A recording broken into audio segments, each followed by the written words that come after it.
오늘 말씀 마태복음 1장 27절에서 30절의 말씀입니다. 마태복음 1장 27절에서 30절의 말씀입니다. 제가 봉독해오겠습니다.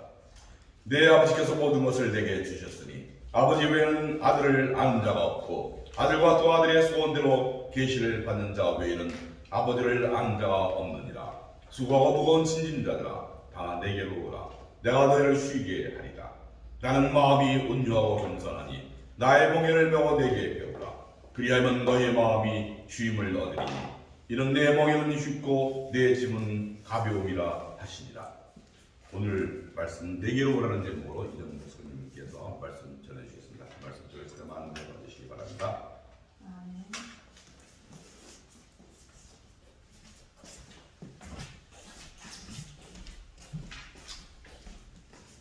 할렐루야. 오늘도 이렇게 우리에게 하나님 전에서 그리고 또 가정에서 교회에서 하나님께서 우리를 초청하여 주셔서 예배드리게 하신 하나님을 찬양하며 감사를 드립니다. 기도하겠습니다. 하나님 아버지 감사합니다. 부족한 저희들 하나님 불쌍히 여기사 이렇게 하나님 앞에 건강한 몸으로 예배드리게 하시니 아버지 하나님 감사합니다. 하나님 아버지 오늘도 저희들이 아버지 주님을 의지하오니 저희들을 공유히 여기셔서 주님의 전에서 아버지 행복한 예배를 드리게 하시고 또한 그 예배 중에 하나님께 충만한 은혜를 받을 수 있는 저희들 될 수 있도록 주님 도와주시옵소서. 하나님 이 시간 부족한 입술로 부족한 종이 하나님의 말씀을 전합니다. 아버지여 저는 보이지 않게 하시고 오로지 성령의 능력만이 충만하게 나타나고 역사할 수 있도록 주님 도와주셔서 하나님의 말씀이 하나도 땅에 떨어지지 않도록 주님 도와주시고 귀한 열매 맺는 성도님들 교회가 될 수 있도록 주님 도와주시옵소서. 주님께 모든 것을 의탁하옵고 예수님 이름으로 간절히 기도드리옵나이다. 아멘. 할렐루야.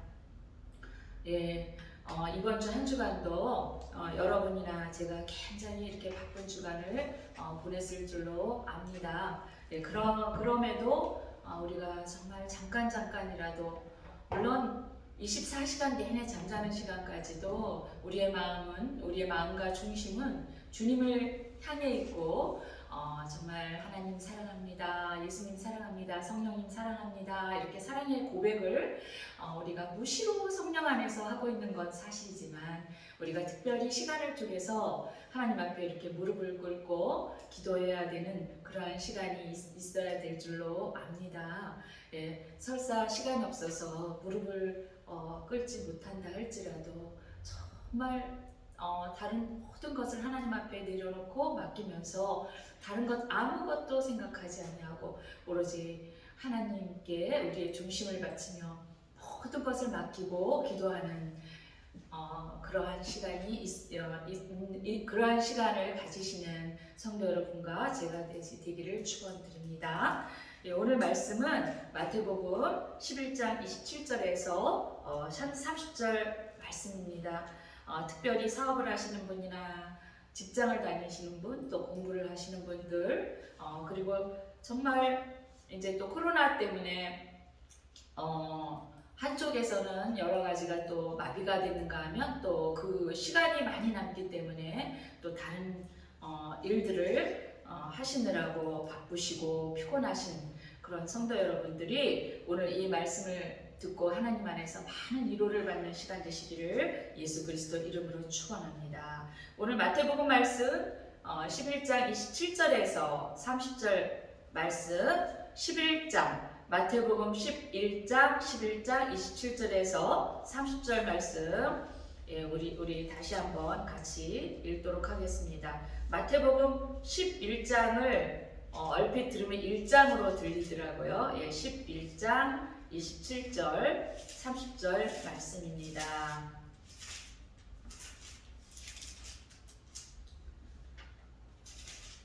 (11장 27절에서 30절) 말씀. 내 아버지께서 모든 것을 내게 주셨으니 아버지 외에는 아들을 아는 자가 없고 아들과 또 아들의 소원대로 계시를 받은 자 외에는 아버지를 아는 자가 없느니라. 수고하고 무거운 짐진 자들아 다 내게로 오라. 내가 너희를 쉬게 하리라. 나는 마음이 온유하고 겸손하니 나의 멍에를 메고 내게 배우라. 그리하면 너희 마음이 쉼을 얻으리니 이는 내 멍에는 쉽고 내 짐은 가벼움이라 하시니라. 네, 여러분 오늘 이 말씀 참 우리한테 위로가 되는 말씀이시요. 예수님께서 나는 마음이 온유하고 겸손하니 그러시면서 나의 멍에를 메고 내게 배우라 그러시면서 그리하면 너의 마음이 쉼을 얻으리라.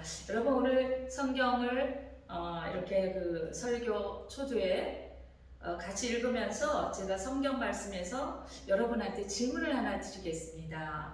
29절 보시면 자, 우리가 예수님께서 나한테 오라, 내게 맡겨라, 그러면 너희들은 편히 힘을 얻을 거야 이렇게 말씀하시는 기절인데, 그러면 예수님한테 짐을 다 맡겼으니까 우리는 이 무거운 어깨가 가볍기 때문에 힘을 얻으리라 그런 말씀이잖아요. 그런데 오늘 말씀에는 뭐라고 그러셨냐면 29절에 나는 마음이 온유하고 겸손하니 그러시면서 예수님 자신의 그 성품을 먼저 말씀하시면서 그 다음에 나의 멍에를 메고 내게 배우라.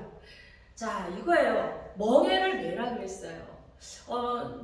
너의 짐을 나한테 예수님께 다 맡겨라 그러셨는데 오늘 말씀에는 예수님의 멍에를 메라는 거예요. 여러분 오늘 말씀 이 설교 말씀을 듣는 여러분에게 귀가 열리기를 축복합니다. 그래서 이 예수님의 멍에를 메는 것이 무엇인가? 아니 오히려 예수님께 모든 것을 맡겼으니까 우리 어깨가 가벼워서 쉬게 되고 그래서 안식을 얻는다는 그런 의미인 줄 알았는데 오늘 이 말씀은 왜 예수님의 멍에를 메라는 것인가? 그러면 예수님의 멍에가 무엇인가? 그리고 예수님이 왜 마음이 온유하고 겸손하다 이 말씀을 예수님의 그 성품이 많이 있죠. 그런데 왜 그 중에서 온유하고 겸손한 말씀을 강조하셨을까? 그리고 왜 예수님의 멍에를 메라고 하셨을까? 그러면 예수님의 멍에는 과연 무엇인가? 그리고 예수님께서는 내게 배우라 그러셨어요. 예수님께서는 곳곳에 나를 따르라 그러셨어요.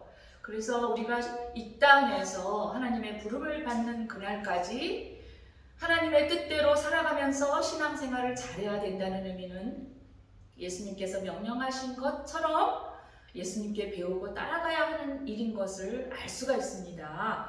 그런 의미에서 그 중에 도대체 예수님의 멍에를 맨다는 것이 무엇인가? 그 멍에를 매면 오히려 가벼워진다, 힘을 얻는다고 이렇게 말씀하셨어요.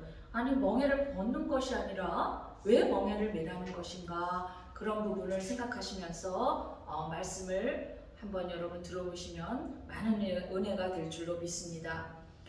자, 성경의 핵심 전체, 성경 전체의 핵심이 뭐예요?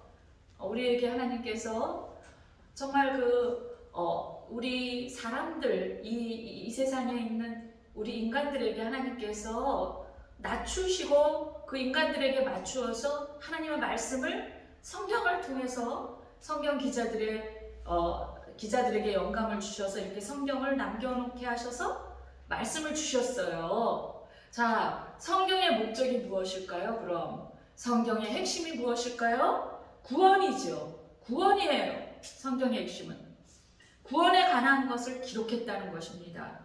예수 그리스도에 관한 구속사적 의미를 계시하고 있습니다. 예수 그리스도께서 복음의 중심이라는 것을 알려주고 있습니다. 하나님의 아들이심을 선언하고 있습니다. 예수님께서 그의 백성을 향하여 오늘 말씀에 나온 것처럼 나의 멍에를 메고 배우라. 그리하면 쉼을 얻는다. 자, 이렇게 선포를 하셨는데 수고하고 무거운 짐진 자들이 율법 아래 있는 자들이에요. 예수님이 여기서 말씀하고 싶은 것은 뭐냐면은 계속 바리새인들, 율법을 잘 지킨다고 하는 자들, 의인이라고 자처하는 자들, 주로 유대인들, 그들을 굉장히 책망하셨어요. 사복음서에 보시면 아시죠?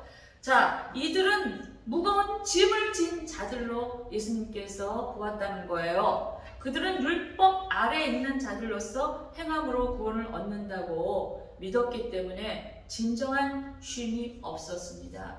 그런데 우리가 이 이론으로는, 이 머리로는 하도 이 말을 잘 들었기 때문에 이 말이 무슨 말인지 많이 들었어요. 그런데 성령 안에서 이 말이 도대체 무슨 말씀인지 정말 예수님께서 의도하는 바가 무엇인지를 진정으로 깨닫는 사람은 굉장히 드뭅니다.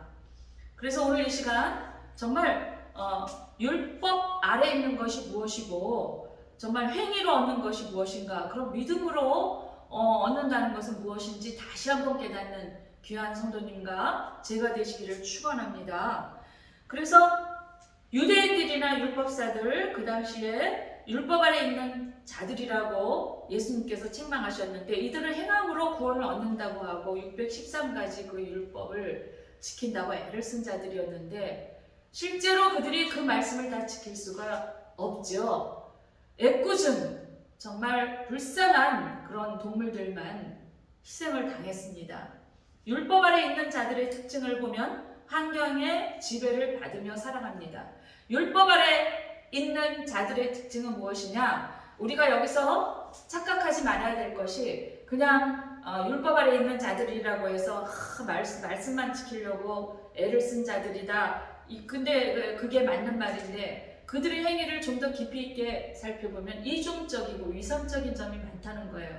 다시 말하면 그들이 왜 그렇게 율법을 쓰려고 애를 쓰는 거예요? 물론 이렇게 해야만, 이런 종교적인 행위를 해야만 하나님 뜻에 맞게 사나 보다 하고, 물론 중심에 하나님의 뜻대로 잘 살려고 하는 그런 중심도 있습니다. 근데 그렇게 살다 보니까 이들이 의식적으로, 외식적으로, 겉으로 사람을 많이 의식하는 그러한 종교적인 그러한 생활이 몸에 익숙해졌다는 거예요. 사람들한테 인정하려 애쓰고, 물론 처음에 자기네들의 그런 중심은 그렇지 않았을 거예요. 그런데 이제 그런 식으로 의식적으로 그 말씀을 지키려고 하다 보니까 그것이 자기네들의 거칠애가 되고 그것이 가치관이 되고 사람들이 보는 데선 잘하는 척하고 사람들이 없는 데선 다른 모습을, 이빨을 드러내는 다른 모습을 보이는 그런 이중적인 잣대를 가지고 있는 그런 모습의 신앙 형태였다는 거예요. 우리가 때로는 예수 그리스도를 믿지만 율법 아래 있음을 알지 못하고 삽니다. 오늘날에도 마찬가지예요.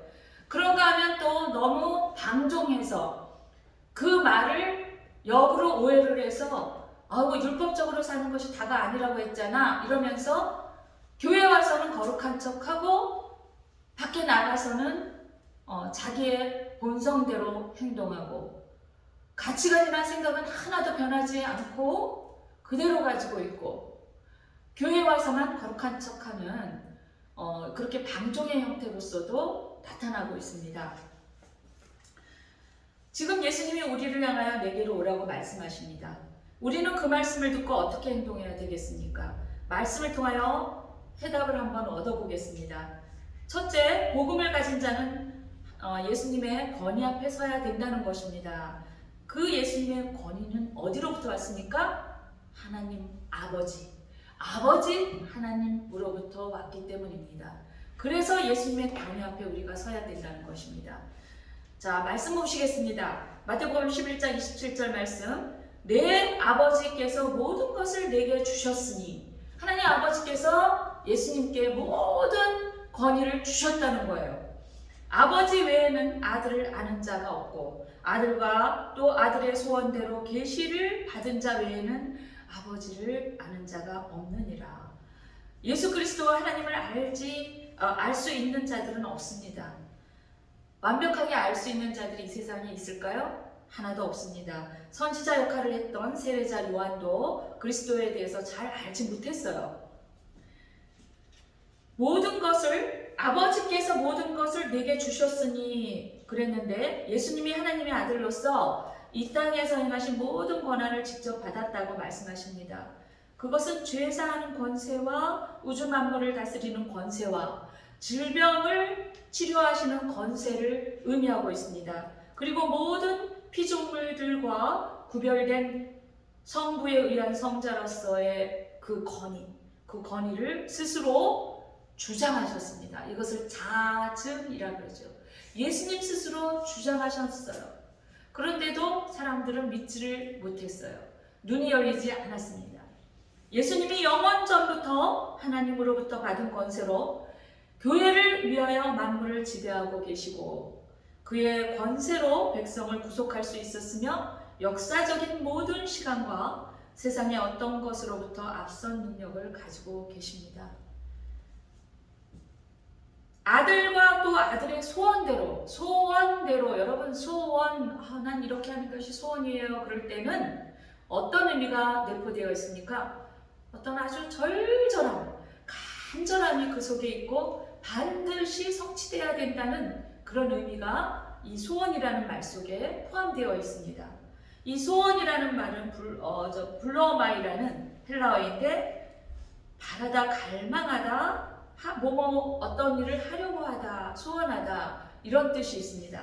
세상에서 아들을 아는 자가 없고 오직 아버지 뿐이신데 그러므로 하나님과 예수님과의 관계가 인격적인 일체성을 이루고 있습니다. 그리고 하나님으로부터 증거되는 그 계시가 아들이신 예수님을 통하여 인간에게 전달되지 않는 한 인간은 하나님을 알 수 없다는 것을 증거하고 있습니다. 하나님께서 우리를 너무나 사랑하셔서 하나님이 어떤 분이신지를 보여주시려고 예수님을 이 땅에 보내셨습니다. 아멘.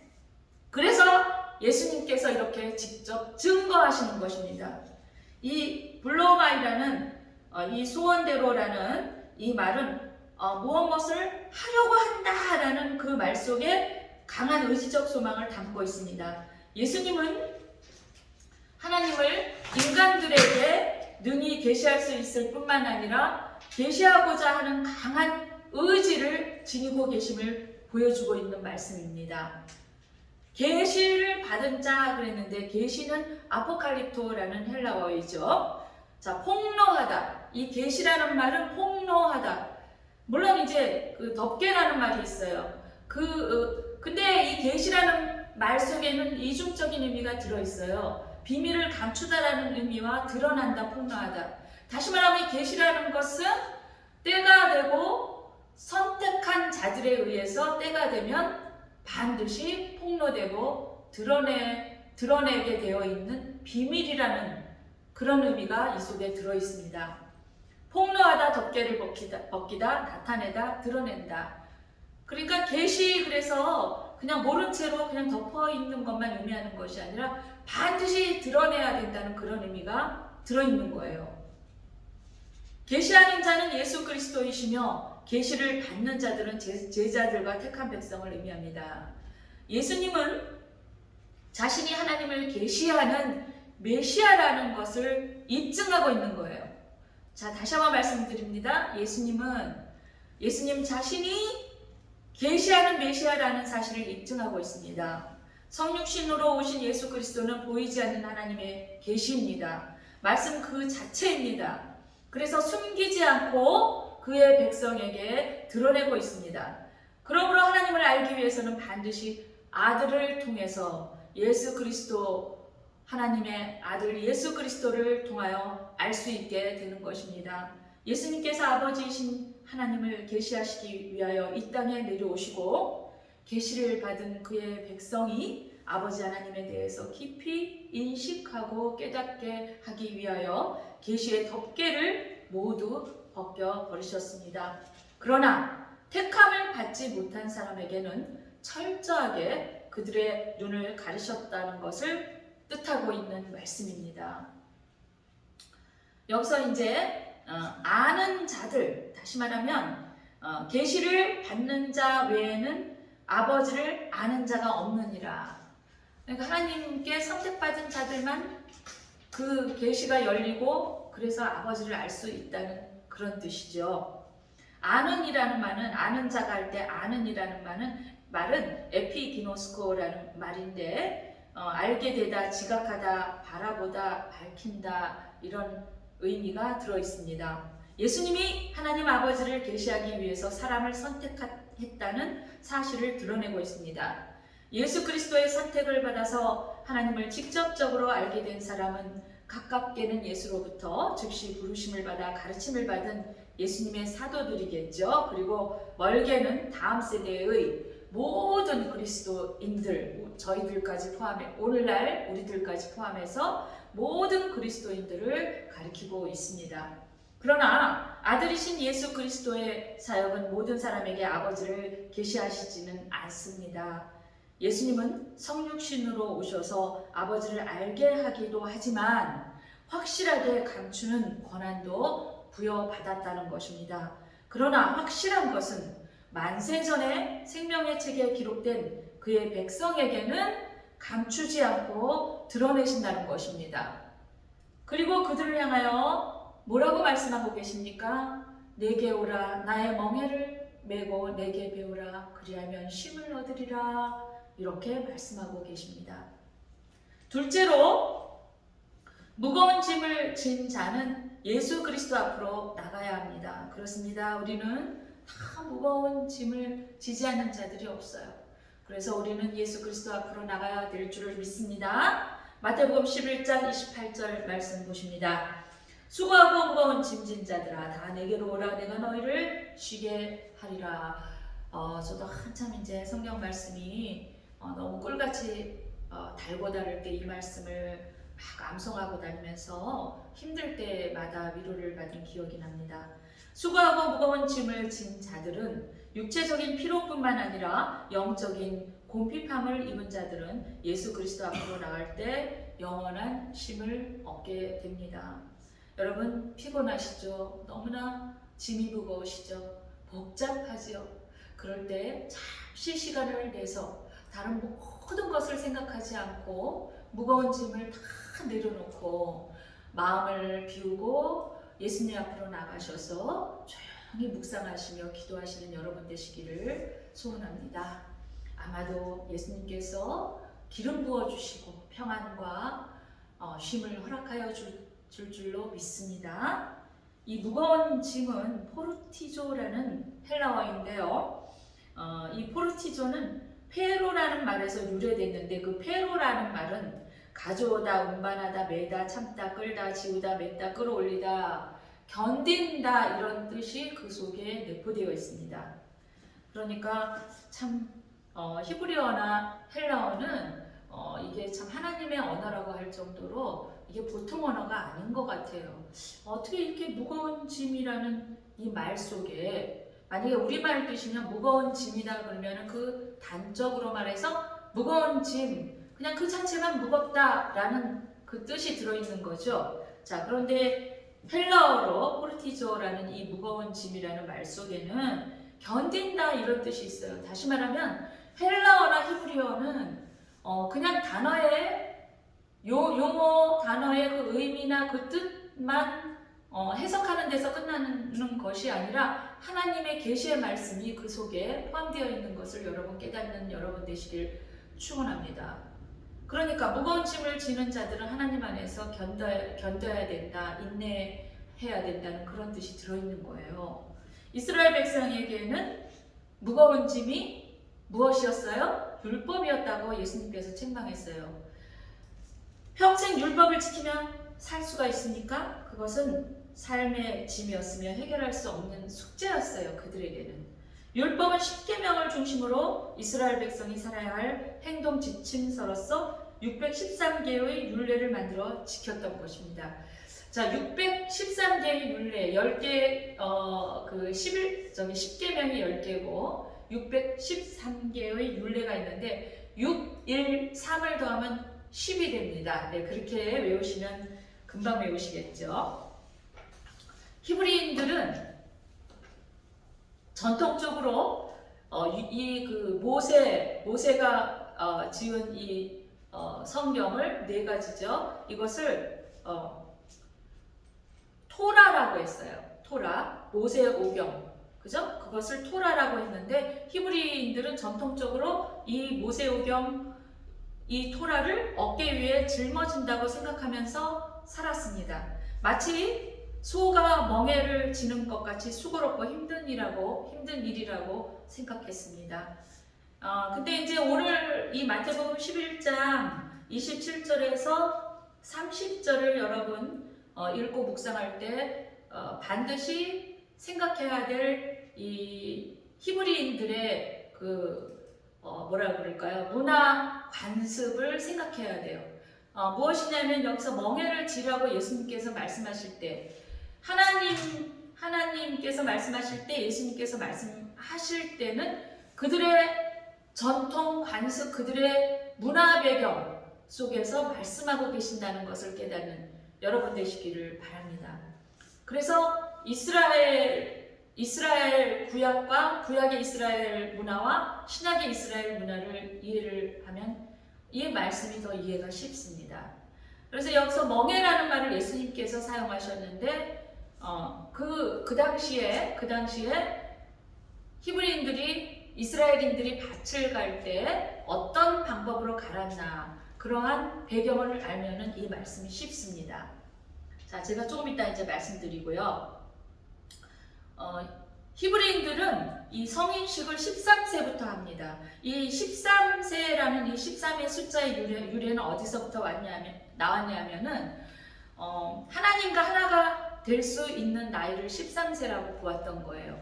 자, 하나님과 하나가 된다 할 때 이 하나라는 히브리어는 에하드라고 합니다. 하나, 에하드. 자, 그래서 히브리어 이제 세 글자가 결합된 그 단어가 에하드인데요. 이제 물론 이제 발음은 좀 틀릴 것입니다. 에하드인데 여기서 이제 에하드가 이 숫자를 합하면은 13이 된다고 합니다. 히브리 글자는 다 숫자로 이렇게 해석할 수 있어요. 근데 이 하나라는 단어에 에하드라는 하나라는 이 단어의 숫자가 13이에요. 그래서 13세가 되면은 성인식을 치르고 그리고 율법을 외우도록 합니다. 그때부터. 그리고 율법의 아들이라고 칭하고 있습니다. 예수님은 율법의 무거운 짐을 진 자들은 내게로 오라고 명령하십니다. 그러나 그 대상은 아무나 부르신 것은 아닙니다. 만세전에 생명책에 기록된 백성을 제한하여 부르심이고 예수님을 주인으로 따르겠다는 결단의 마음을 가진 자들이 듣고 순종하는 것입니다. 예수님이 부르시며 그 땅으로 가라고 말씀하시는데 그 땅은 천국을 상징하고 있습니다. 이 땅에서는 예수님이 나의 멍에를 지라고 말씀하신 이유가 있고요. 우리가 이 땅에 있을 때는 예수님을 따르면서 예수님의 멍에를 지면서 신앙생활을 하는 거고요. 이제 하늘나라 갔을 때 우리의 멍에가 다 부러지고 벗겨진다는 그런 의미입니다. 예수님이 그 땅으로 가라가 말씀하실 때 그 땅은 천국을 상징하고 있는데 이것이 부르심의 목적입니다. 그러나 예수님을 선생으로 따르는 자들은 선생의 뜻대로 순종하며 같은 길을 가야 합니다. 히브리인들은 그 선생과 제자 간의 그 의미를 무엇에 비유를 했냐면 밭가는 소에다 비유를 했습니다. 히브리인들이 밭을 갈 때 그 배경에는 어떤 방법으로 밭을 가느냐 하면은 소 하나에만 멍에를 매게 하는 것이 아니라 둘이 매게 하거나 아니면 어미소가 앞에 가게 하고 새끼소를 뒤에 가게 해서 새끼소가 어미소에게 배우도록 그렇게 해서 두 마리의 소에게 반드시 멍에를 매게 하는 것이 그들의 밭가는 그러한 문화 배경이 있습니다. 이것을 이해해야만 오늘 예수님의 말씀이 더 쉬워집니다. 그래서 히브리인들은 그런 문화 배경 속에서 그 선생과 제자들 간에도 자기들은 선생과 제자들은 멍에를 맸다 이렇게 표현을 하는 습관이 있습니다. 예수님께서 시험을 주시겠다고 부르시는 대상이 누구입니까? 기본적으로 이스라엘 백성을 의미합니다. 이스라엘을 통하여 하나님의 율법을 세상에 드러내시고 그들이 율법을 지키도록 하신 것은 그들이 모든 나라들 가운데 처음이기 때문이라는 것입니다. 소가 밭가는 소가 반드시 한 마리가 아니라 두 마리여야 한다는 그 배경에 대해서 제가 조금 더 말씀을 드리고 싶은 것이 있는데, 두 마리가 밭을 갈 때는 한 마리가 가는 것보다는 좀 짐이 더 가볍겠죠. 그래서 예수님께서 수고하고 무거운 짐진 자들아 다 내게로 오라 내가 너희를 쉬게 하리니, 그러면서 나의 멍에를 메고 내게 배우라, 이런 말씀이에요. 다시 말하면 우리가 지고 있는 이 멍에가 나 혼자 지고 있는 것이 아니라 예수님과 함께 지고 가고 있기 때문에 그만큼 쉬울 수 있다는 거예요. 그리고 우리 의지대로 그러는 것이 아니라 마치 어미소가 새끼소한테 가르치고 새끼소는 어미소가 하는 대로 그대로 따라가기 때문에 비록 어리고 무지하고 정말 아무것도 모르는 새끼소이지만 그 새끼소가 어미한테 배우면서 어미가 가는 길을 그대로 가고 멍에를 졌지만 어미소 뒤를 따라가기 때문에 그만큼 새끼소는 가볍게 그 목적을 성취할 수 있다는 것을 말하고 있습니다. 그래서 이와 같이 예수님과 같이 우리가 멍에를 메면 우리는 예수님의 뒤를 따라가면서 배우기만 하면 된다는 것입니다. 그러면 그 멍에는 가볍다는 거예요. 자, 그런데 우리가 여기서 또 하나 깊이 있게 생각해야 될 점이, 그러면 도대체 예수님의 멍에가